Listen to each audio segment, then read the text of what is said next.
Bonjour à toutes et à tous.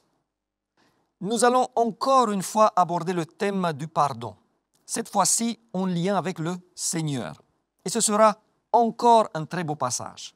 Ésaïe 55, le verset 7. Que le méchant abandonne sa voie et l'homme d'iniquité ses pensées, qu'il retourne à l'Éternel qui aura pitié de lui, à notre Dieu qui ne se lasse pas de pardonner. Ce texte nous dit que nous avons un Dieu qui ne se lasse pas de pardonner. Nous avons un Dieu qui pardonne beaucoup, un Dieu qui pardonne abondamment, un Dieu qui est riche en pardon, un Dieu qui ne se fatigue pas de pardonner. Quand il s'agit de pardonner, nous avons des limites. Si nous considérons que le mal est trop important, que le méchant est trop méchant, qu'il nous a trop fait souffrir, nous refusons de pardonner. Si la personne en tort ne demande pardon, ou si elle ne le fait pas d'une manière convaincante, nous refusons le pardon. Si le même tort est répété, cela devient également compliqué. Certains refusent de pardonner quand la personne récidive. Certains vont jusqu'à 3 fois.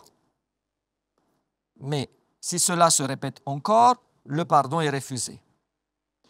Nous fatiguons assez vite de pardonner. Nous sommes, nous, pauvres en pardon.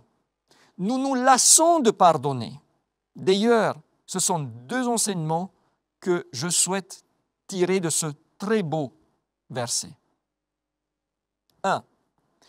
Nous devons apprendre de Dieu. Nous devons l'imiter de plus en plus et de mieux en mieux.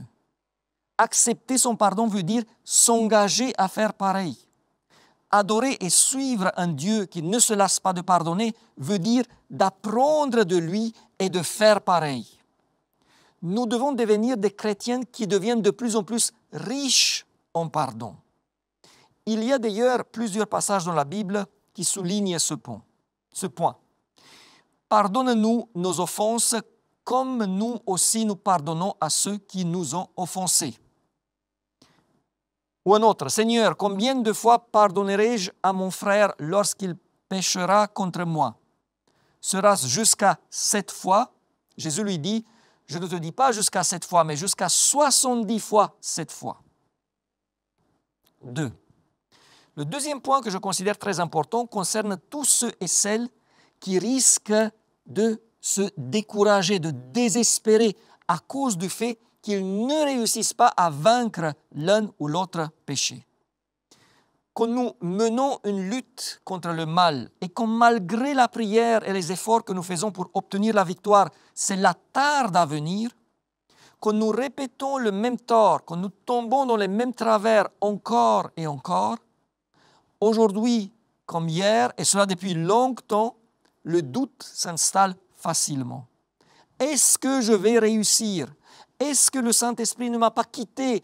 Est-ce que la porte de la grâce n'est pas fermée pour moi? Est-ce que le Seigneur est encore disposé à me pardonner? Alors que tant de fois, je lui ai promis de ne plus recommencer. Mes amis, déjà le fait de se poser ces questions est une preuve que l'Esprit Saint agit en nous. Et quand Satan essaye de faire s'installer le doute dans notre esprit, pensons à Ésaïe 55, 7 et à cette phrase que notre Dieu ne se lasse pas de pardonner. Chaque personne qui demande sincèrement pardon le recevra. Et si c'est la 100e ou la 1000e fois qu'il le fait pour le même tort. Bien sûr, il ne s'agit pas d'une invitation à pécher parce que de toute façon, pardon il y aura. Non. Il s'agit tout simplement de savoir que nous avons un Dieu qui ne se lasse pas de pardonner. Notre Seigneur est comme un médecin. Je vais le voir pour une infection. Il me prescrit le traitement, je le prends, mais là, l'infection récidive. Je retourne voir le médecin. Est-ce qu'il va me recevoir? Oui. Il me prescrit maintenant un autre traitement. Et l'infection récidive. Et je retourne voir le médecin. Jusqu'à quand? Jusqu'à quand me recevra-t-il?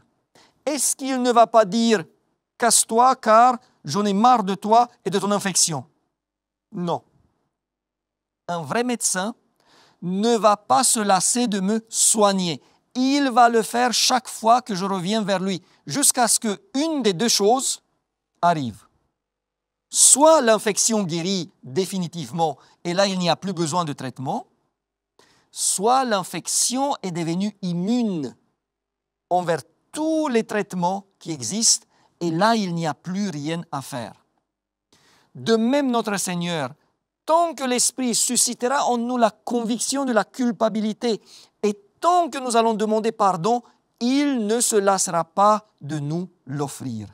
Quel privilège d'avoir et de servir un tel Seigneur.